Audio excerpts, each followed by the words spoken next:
Okay, so ito yung hinarvest ko kanina bago pumatak yung ulan-ulan. Sobrang dami. Ako kasi lahat ng makikita kong pwedeng i-harvest sa likod. Kahit hindi ko pa siya iluluto, hina-harvest ko na. Kasi minsan, saglit lang nauunahan tayo ng mga insekto. So, ayan. Ayan ang mga berries. Ayan o, mga berries natin o. Mulberry tsaka strawberry. Isesegregate ko lang yung mga pang diningding, pang pakbet ganun. Ito lemon balm mint, ilalagay ko to sa uh, put down ko lang para naka-steady. Ilalagay ko to sa cup tapos ibabad lang sa tubig kasi pang tsaa ko to para mas fresh kasi siyang yan, cherry tomato. Mas fresh kasi na dahon, mas masarap i-tsaa kaysa sa drieds. Ayan, pati yung ah Diyan mo na yan. Sisegregate ko lang yung mga pang-tsaa at pang-gulay. Yung mga, katulad tong mga to, mga spinach, American colitis, yung ganyan. Yan o. Sisegregate ko lang muna yan. Mamaya ko na himayin. Pilian. Yung iba kasi, like yung dahon ng mga mustasa, pang sigang or pang ano, lalagay ko lang muna yan sa ref. Mamaya ko na pipilian. Tapos itong alugbati, dito muna siya, tsaka yung ibang mga talbos-talbos. Ito unang hinay ko, hindi ko alam kung may chance pa na ano sa ulan.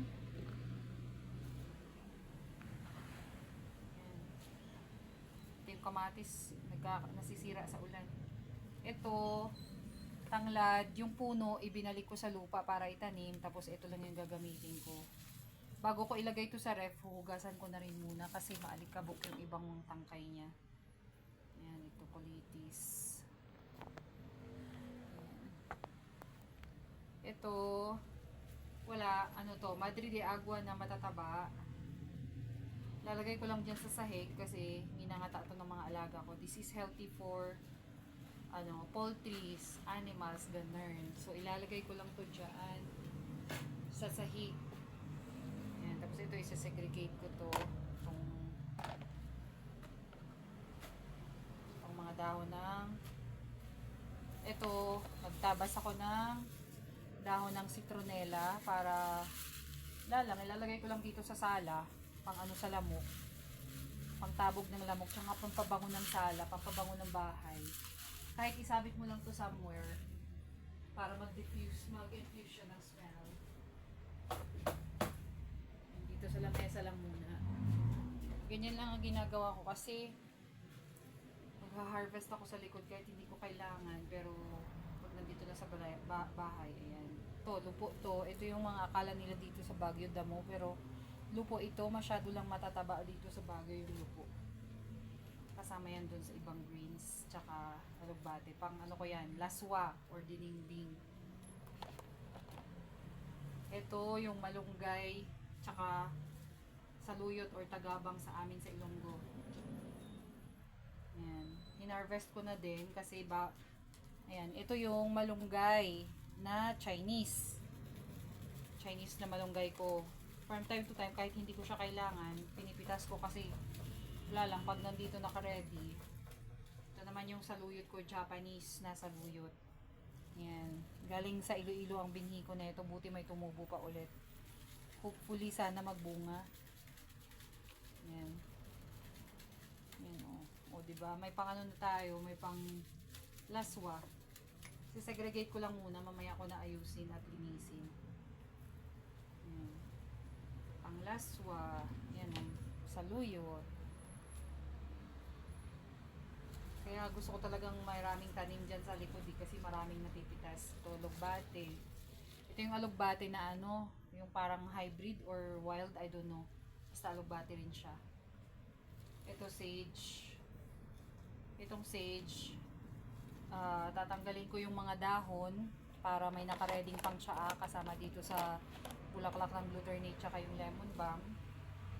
Tapos yung tangkay, itutusok ko ulit para itanim. Ayan, kumuha din tayo ng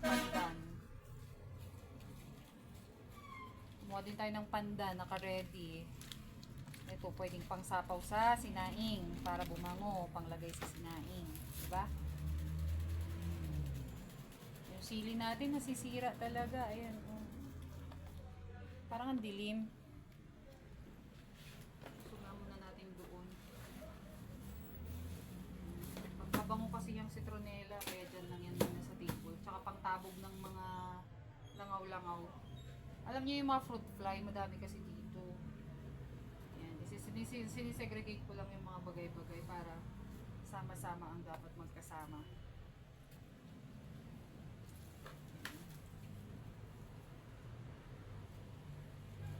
Para halimbawa, breakfast ko to, lunch ko to, di ba?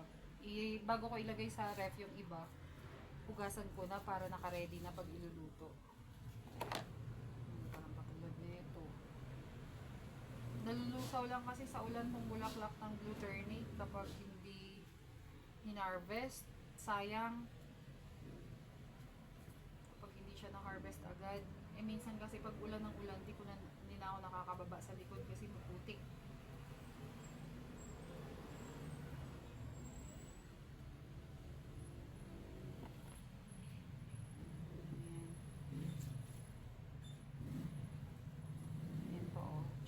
Malunggay. Sabi nila masarap daw yan igisa sa sardinas, kaya dinamihan ko kasi gusto kong matry kung ano lasa na siya lang. Usually kasi nahalo ko lang siya sa gulay, kaya hindi ko alam kung ano yung lasa niya separately. Kaya this time gusto ko siyang iluto separate.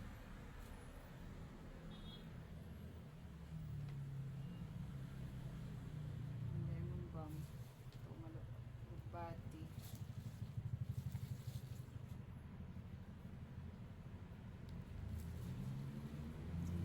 Lupo. Yan, ayan o, lupo. Yung dito kasi akala nila damo yan, pero napaka-healthy niyan. Lupo na matataba. Ito dito yan. Kapag hindi mo kasi ito kinuha, ubos na ito kinabukasan sa uod. Maraming uod sa likod.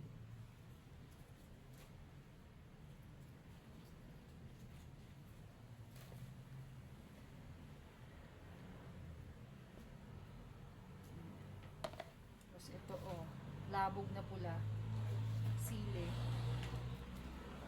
Ito yung mga sili ko.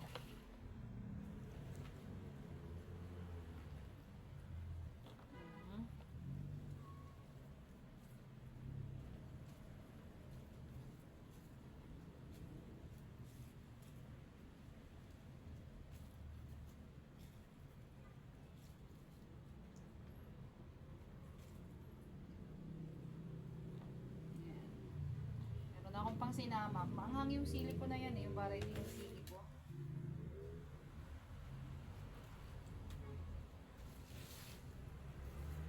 Yeah. Okay, that's all for now. Ayan siya. May ano to. Yung chinkang na pecha, yung Taiwan. Tapos, mustasa. Sage, pang tsaa. Lemon balm, pang tsaa. Lemongrass, pang tsaa pa rin yan. Tsaka pang gulay ko kung sakali. Or pang ano. Basta usually sa tsaa ko yan kasi ginagamit. Yung greens like yung mga lupo. Tsaka American colitis. Tapos Chinese malunggay, saluyot. Baby sayote. Sile. Strawberries. Mulberry. Sile, pero yung sile mukhang sira na. Labog na pula. Yung alugbati, native yata to, or pero alam ko hindi to native eh, parang wild ito, or I don't know, hybrid. Iba yung dahon niya pero alugbati ba din, same lang siya ng alugbati. Tapos ito ay pandan, citronella.